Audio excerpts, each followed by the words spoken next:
আউযুবিল্লাহি মিনাশ শাইতানির রাজিম। বিসমিল্লাহির রহমানির রহিম। আসসালামু আলাইকুম ওয়া রাহমাতুল্লাহি ওয়া বারাকাতুহু। প্রতিটা ফরজ ইবাদত আল্লাহ দুনিয়াতে ফরজ করেছেন। নামাজ সবচেয়ে বড় ইবাদত, দামি ইবাদত।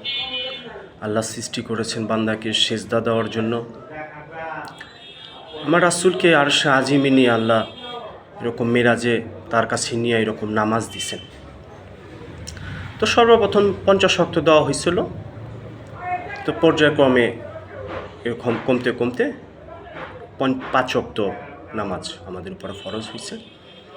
সবচেয়ে দামি ইবাদত নামাজ।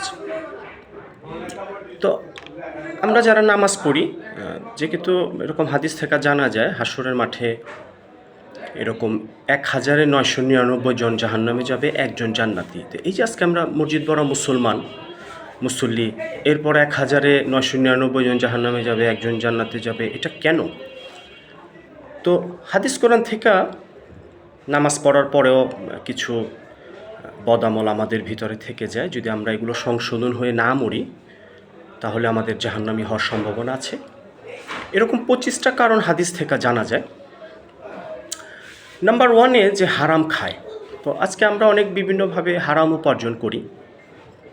তো আমার রাসূল বলছে, যে দেহ হারাম দ্বারা গঠিত, যে দেহ হারাম খাবার দ্বারা তৈরি হয়েছে, সে দেহ জাহান্নামে যাবে। কারণ জান্নাত পবিত্র জায়গা, অপবিত্র বস্তুর ওখানে স্থান নাই। তো নাম্বার 1-এ হারাম কামাই আমাদেরকে এখনই সংশোধন হতে হবে। নাম্বার 2-এ যারা আত্মীয়তা সম্পর্ক ছিন্ন করে, এরকম ভাই বিদেশ থেকে টাকা পাঠাইলো, আরেক ভাই এরকম সব কিছু করলো, একটা সময় দেখা যায় সে অস্বীকার করতেছে, সে টাকাগুলো আত্মসাৎ করলো, একটা পর্যায়ে বলতেছে যে না, আমি তোমার সাথে কোনো সম্পর্কই রাখুন না। এরকম অনেক আত্মীয়তা আমরা সম্পর্ক ছিন্ন করি, এটা করা যাবে না, এটা মৌতের আগে আমাদের সংশোধন হতে হবে।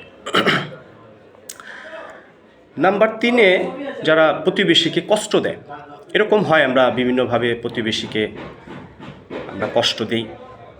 আমার রাসূল বলছে এরকম যে জিবরাইল আলাইহিস সালাম, ভাই জিবরাইল আমাকে এরকম তাকিদ দিল যে আরেকটু হইলে প্রতিবেশী সম্পদের মধ্যে মালিক হয়ে যেত।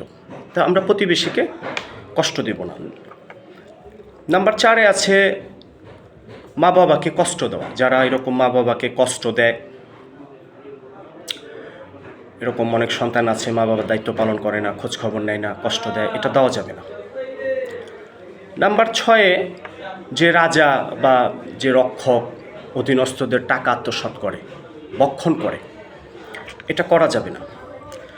নাম্বার 7-এ অন্যের সম্পদ আত্মসাৎ করা, এরকম আমরা করি, অনেকে টাকা পয়সা বা জায়গা জমি এরকম আত্মসাৎ করি, অন্যের সম্পদ আত্মসাৎ করা যাবে না। নাম্বার 8-এ উপকার করে খোটা দেয়। আমরা এরকম অনেকের উপকার করি, করে আবার খোটা দেই যে আমার জন্য তোমার এটা হয়েছে, আমার জন্য তোমার এটা হয়েছে। উপকার করে খোটা দেওয়া যাবে না। নাম্বার 8-এ নামাজ পড়ে মদও খায়। আজকে এরকম আমরা মুসল্লি আছি যে নামাজও পড়ে মদও খায়। মৃত্যুর আগে এটা সংশোধন হতে হবে, কারণ যেহেতু মদ হারাম, হারাম খানা দেহে পড়লে সেটা জাহান্নামের উপযুক্ত হয়ে যায় সেই দেহটা। এরকম এতিমের মাল খায়, এরকম আমরা আছে এতিমের মাল আমরা অনেক সময় আত্মসাৎ করি, যেটা আমার কাছে দায়িত্ব থাকে সেটা আমি এরকম আত্মসাৎ করলাম। এরকম চগলখোর, যে এরকম চগলখোর যারা গীবতকারী, যে আমি একজনের কথা আরেকজনের কাছে লাগাই তার অনুপস্থিতিতে, এগুলো লাগানো যাবে না।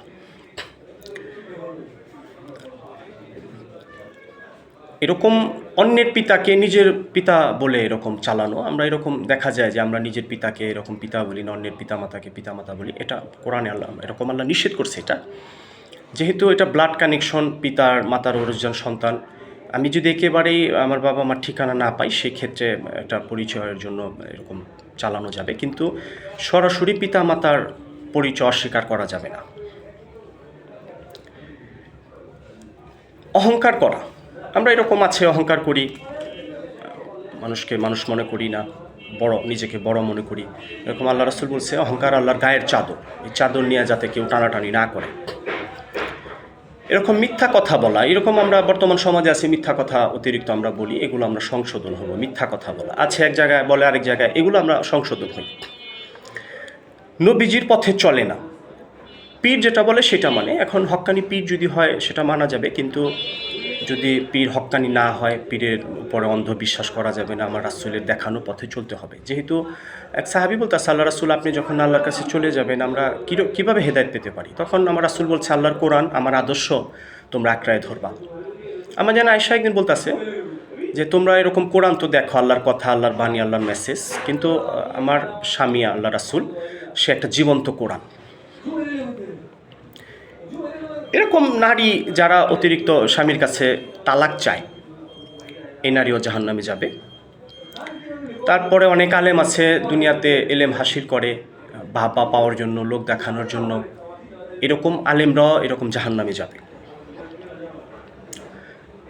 আরেকটা যেটা মাথায় কালো কলপ করা, অন্য অন্য কলপ করা যাবে, কিন্তু কালো কলপ করা যাবে না। যেহেতু আল্লাহ এই চুলকে সাদা করে দিছে, কালো কলপ করা যাবে না, এটা আল্লাহর বিরোধিতা হয়।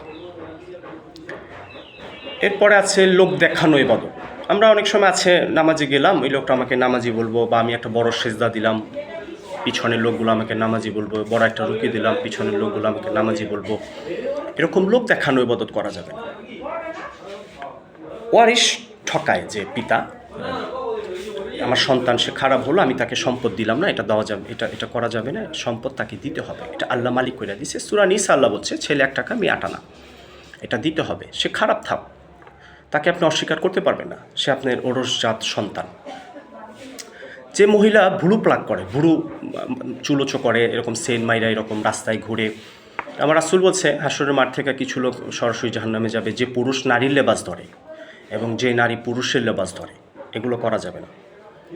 এরপর আছে প্রসাব ফোঁটা পড়ে, আমরা সচেতন হই না, আমরা এটা সচেতন হব যাতে প্রসাব করে পানি নেওয়ার পরে আর ফোঁটা না পড়ে।